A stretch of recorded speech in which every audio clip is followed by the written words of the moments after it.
So hi, Assalamualaikum. So hari ni kita akan ada fitness test untuk atlet FIVBA. Ini dah minggu yang ketiga fitness test. Kita bahagikan pada 3 minggu. So jom ikut saya. Let's go. Saya berjalan ke kereta. Sebab kita parking kereta dekat luar.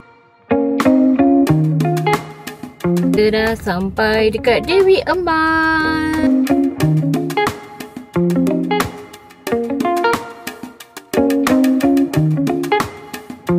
Sekarang tengah sesi fitness test. Nanti fitness test ni ada banyak kelebihan. Kena join dulu baru tahu apa kelebihan dia.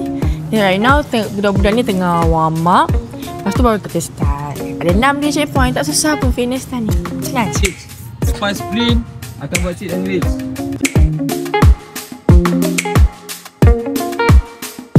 Kita dah start dah fitness test. So sekarang semua dah pergi kat checkpoint masing-masing.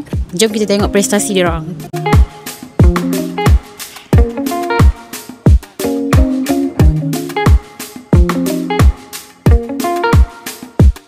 Selamat pagi Malaysia.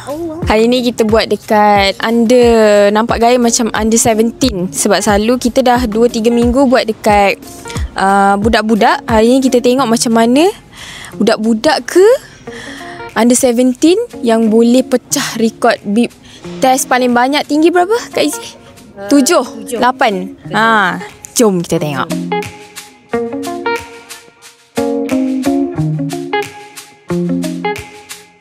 Sit and race 49 cm. Kita boleh saksikan player-player hari ni tak ramai sangat hari ni. Bawah 18. So enjoy lah semua. Tips untuk laju kaki kuat confirm jadi Usain Bolt punya.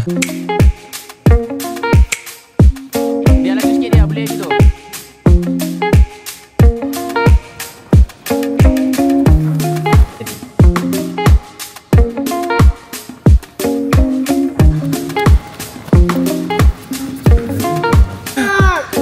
Man.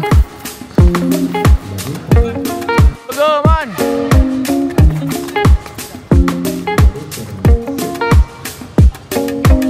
Boleh. Come on. Level 8-7.